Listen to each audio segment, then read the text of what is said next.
Greetings and blessings. Listeners, today we have in the studio none other than Lieutenant Joe Johnson of the Rock Hill Police Department, who is also going to be sharing his testimony of how he overcame by the blood of the Lamb and the word of this testimony.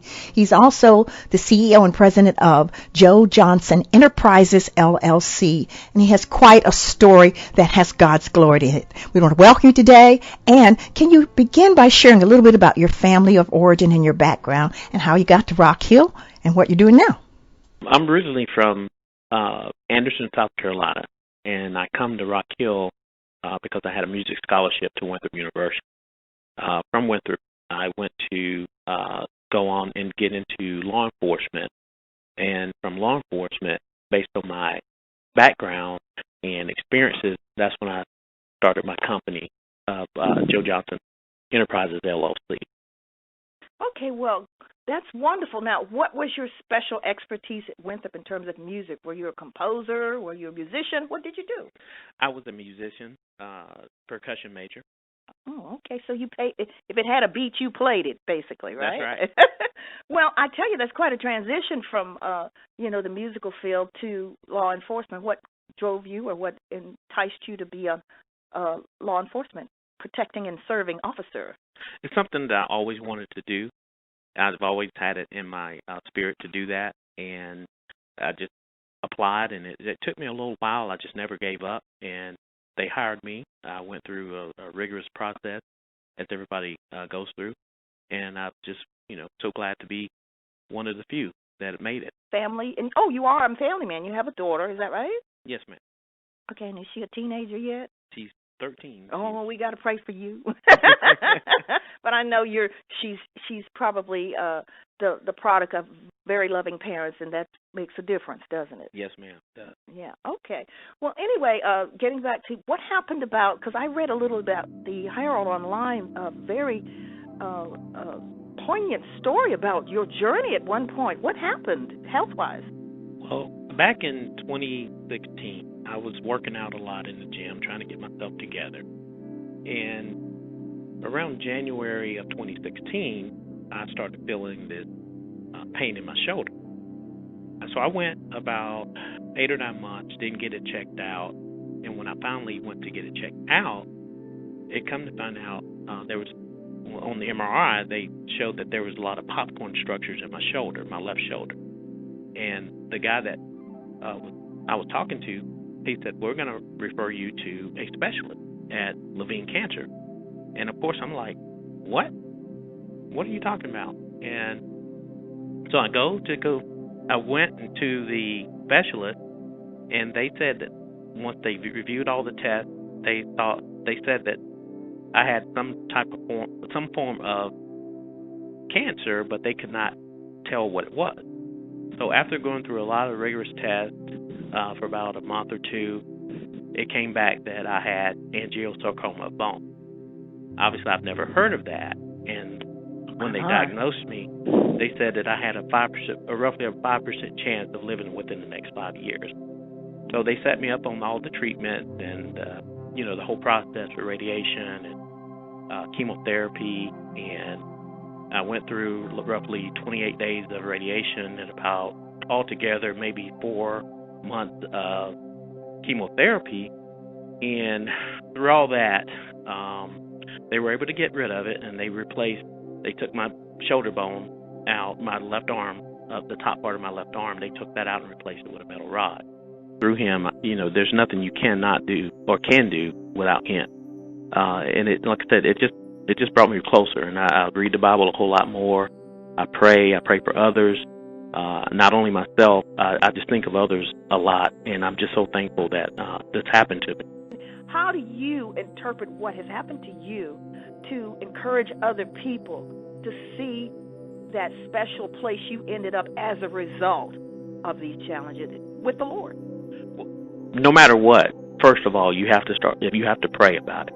And through that prayer, it's going to lead you to other things, whether that's people or your own inner, self-confidence. Mm-hmm. You just have to go through those things. And the biggest thing of all, through your prayer and working through other people and God bringing you through to people to you, you just got to stay focused, and you got to stay motivated, and you just have to never, ever give up. I mean, that's where a lot of people fall short, is they want to start something, or when they get too rough for them, they just want to give up.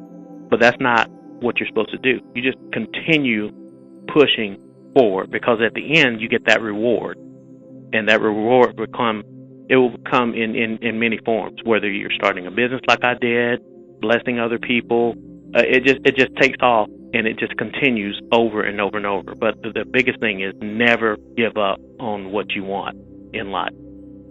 Well, that goes to the sentiment from the scriptures that said you can really do all things through Christ who strengthens you. And, you had a supernatural strength to deal with all that chemo. And then I think they did fundraising things and just an outpouring of love to support you. And sometimes people, when they get into a situation, they don't want people to know something's wrong with them, and they are just their own, in a way, isolated person. And it sounds like part of what helped you through it was the love of the community, the love of the Lord, the love of those people that had faith, that were praying for you, because really, ultimately, it was God's healing power that did it. Yes, chemo works, and my goodness, I tell people you got to be really healthy just to even do chemotherapy. It seems so, rigorous and everything. I had a mother that passed away from colon cancer, and I remember some of her treatments, even though they weren't that intense. She was an older woman, and it was just very difficult. But the thing is, it sounds like your faith, and this was probably something to help strip you of your faith. I mean, you could have went in another direction with this and not found the true meaning of what, the greater one is in you really means than whatever's happening in your life, in your world, in your circumstances. How do you, how would you encourage somebody to basically come to that point where they understand basically you're in the center of God's will, even in a situation like this, and you can have that confidence that He will see you through?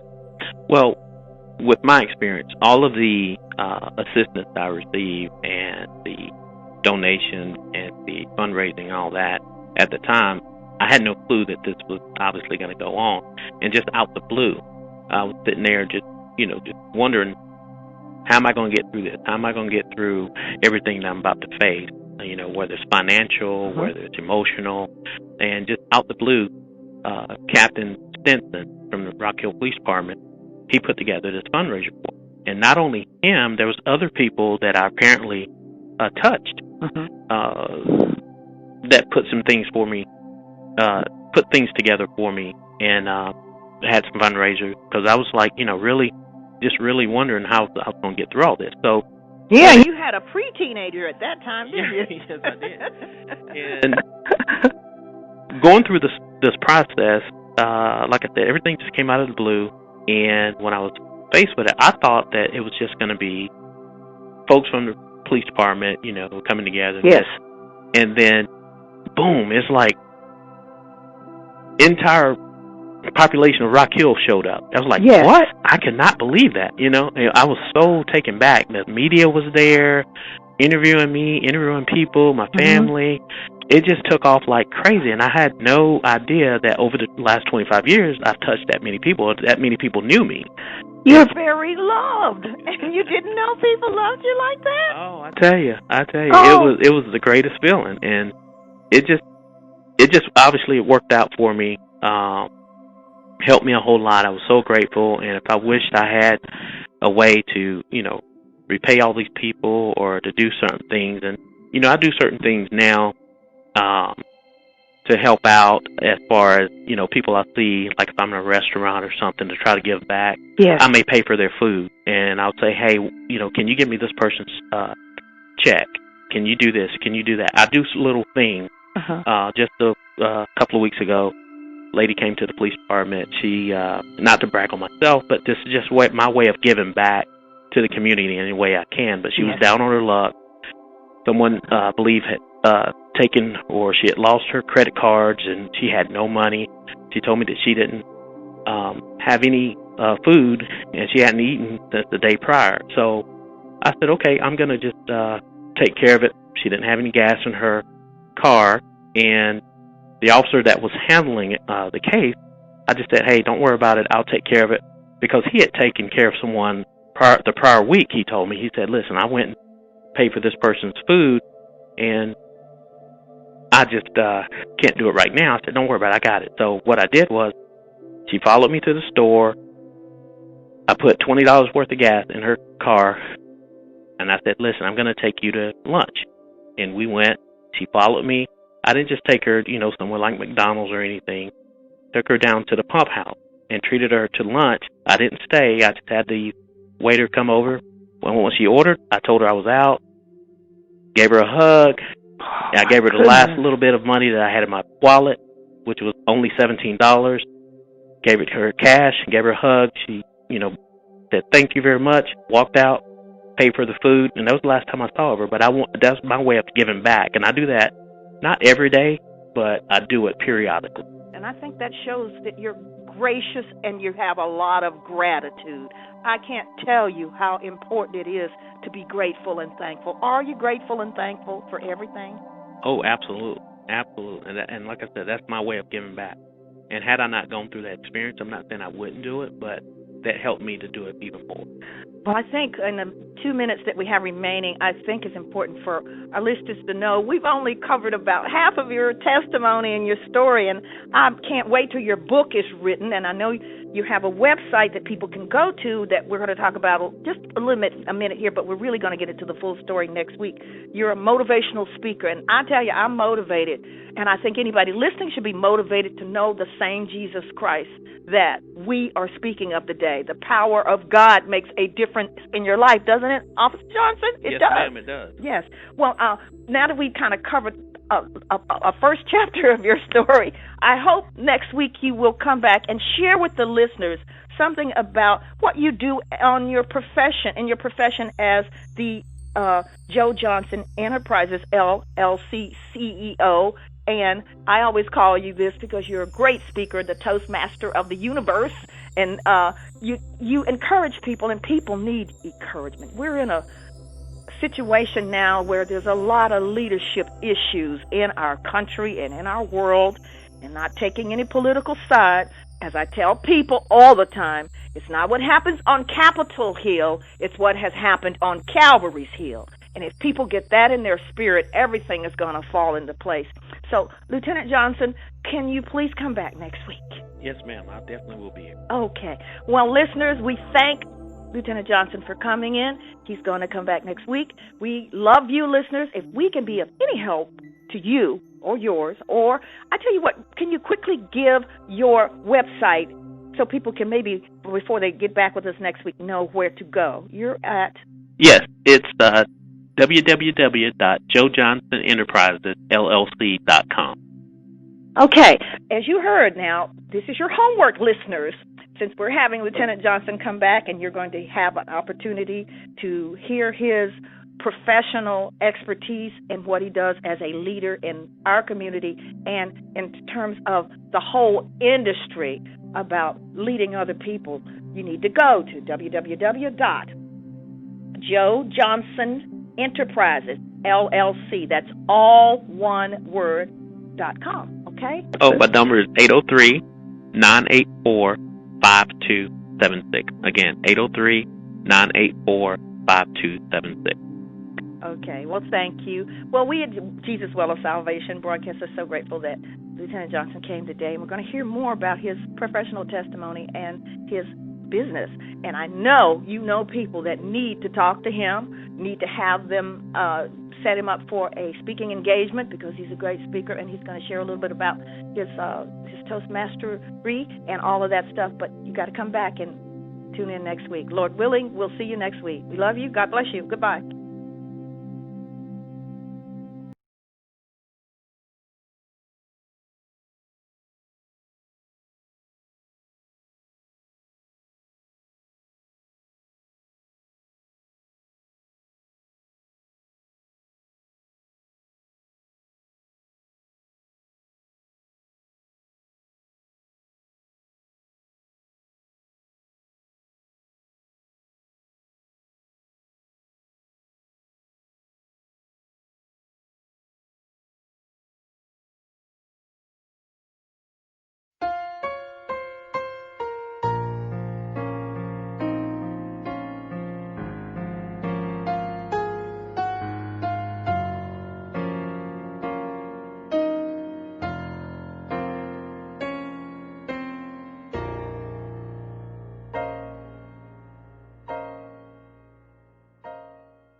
greetings and blessings, listeners of the Jesus Well of Salvation broadcast. We welcome you to our very second special edition this month where we have someone that is, well, let me just ask you a question. Do you think you're at a point in your life or in your situation or in your circumstances that you need a little encouragement about life, about love, and about determination? Well, I am so happy that we have with us none other today than Lieutenant Joe Johnson. But today, the entrepreneur CEO of Joe Johnson Enterprises, LLC, is going to share with us some hopefully helpful and wholesome information that would help you understand that leadership counts and that life, love, and determination is a product of the factors in your life, and if you put the right factors, you'll get the right product. And he, as you know, was with us last week, and he gave us a beautiful testimony of how he overcame the adversity of cancer. But we all know when it comes down to it, Jesus Christ is the answer to cancer, and he knows that and testifies to that. Will you just welcome the listeners today, Lieutenant Johnson? Thank you for coming back. Thank you. I'm glad to be back. Well, I've already let them have a little insight into your situation and your testimony about your challenges with cancer, but this kind of propelled you to go a step further with your life, don't you think? Now you have a business, right? Yes, ma'am. Okay, and tell us briefly what your business does. It's leadership, but what does it do exactly? Basically, I took all of my experiences over the last 25 years and combined them into giving people hope, giving them, that push to help them move forward based on everything I've gone throughout my life. Through the last 25 or so years, I've, like I said, taken all that experience, bottled it up into a business. As police officers, we get paid to speak at events. We don't get paid to speak at events. We do that for free, and I've been doing that for the last 25 years. So I said, well, let me take all that, bottle that up into an actual business, and actually get paid for that to help set myself up for retirement. So that's what I did. Well, that's very, very proactive, isn't it? Oh, yes, ma'am. And it's very smart to do it because you know what?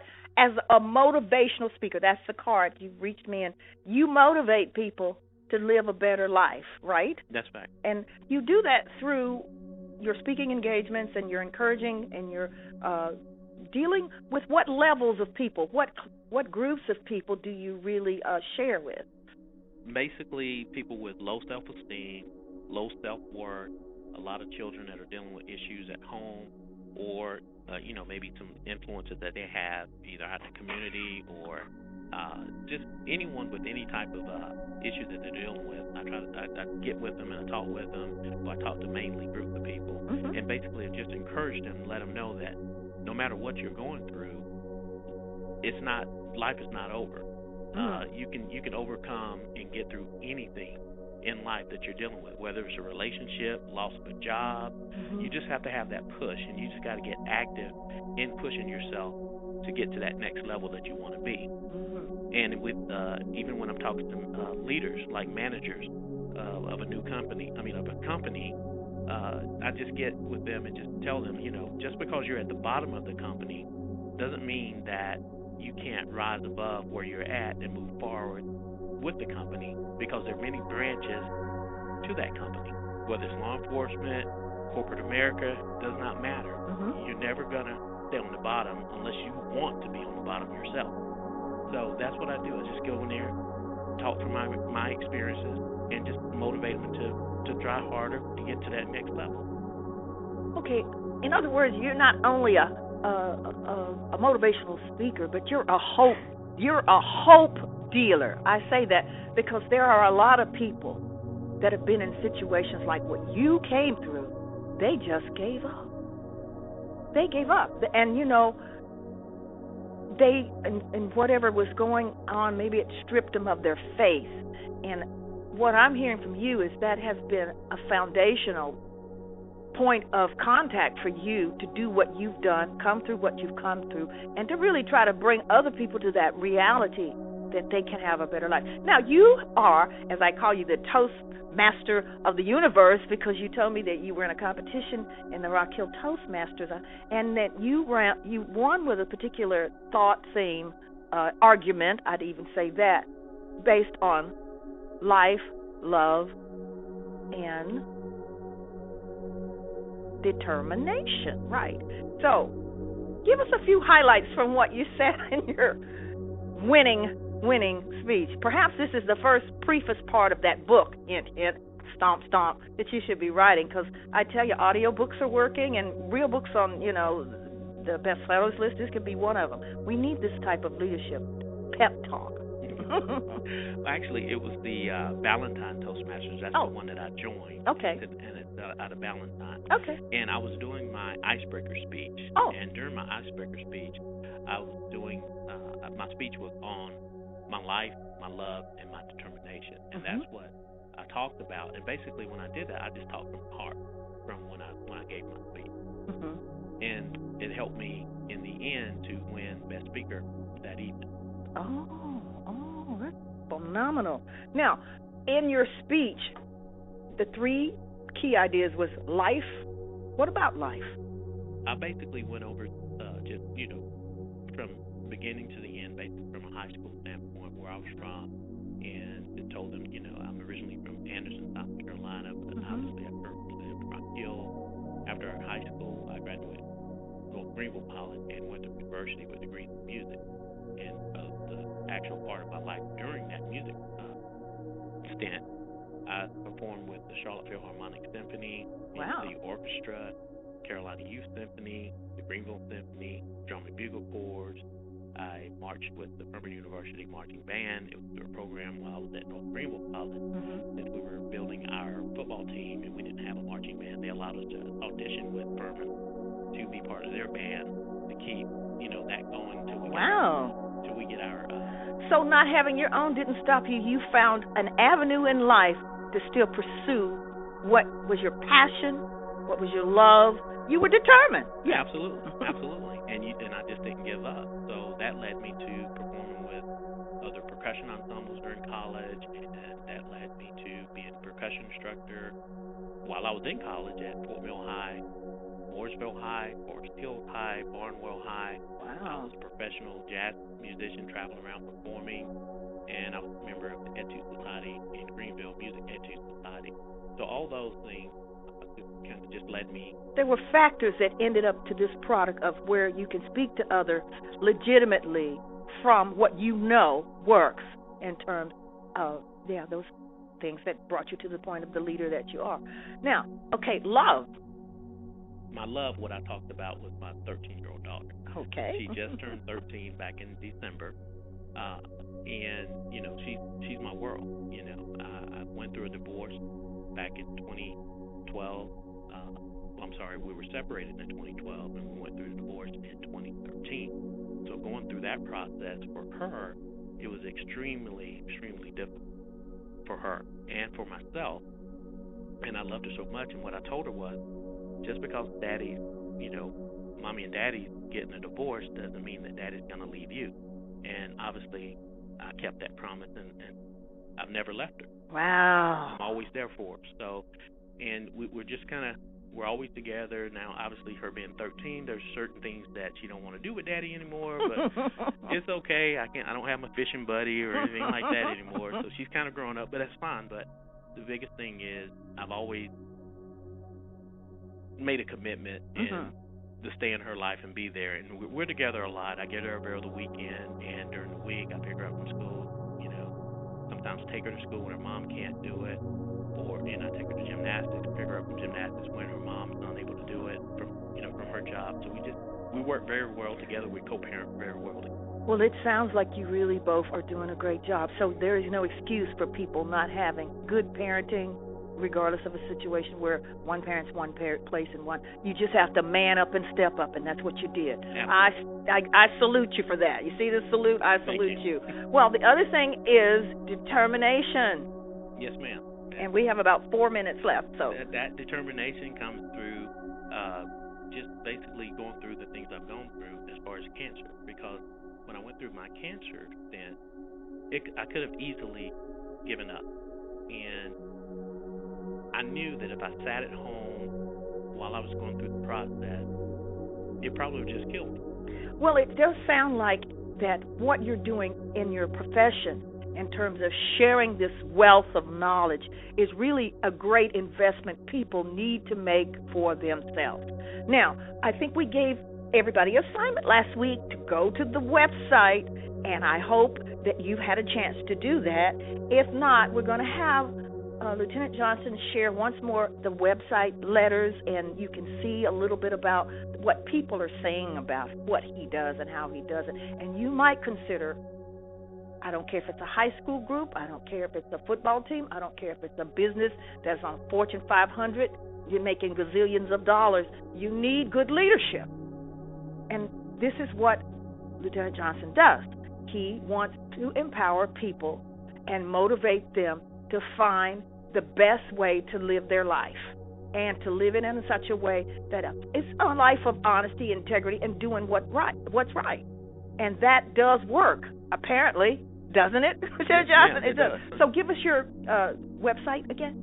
It's www.joejohnsonenterprisesllc.com. Okay. Now, that's a www.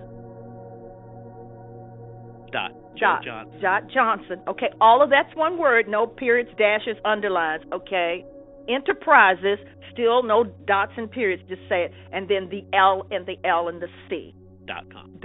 Okay, and if you'd like to, is there an email? I don't know if you're comfortable sharing your email over. No, that's fine. Okay, go ahead and give us your email, because we'll do that email thing before we go to a site sometimes.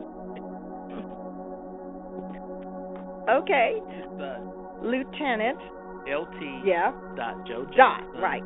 LT.joejohnson50, the number 5 and the number 0 @gmail.com. Okay. Now I know in the process of the website, there's probably going to be a blog and probably videos, and I think we ought to have a Joe Johnson channel somewhere on the internet or on TV, and I guess that's going to come.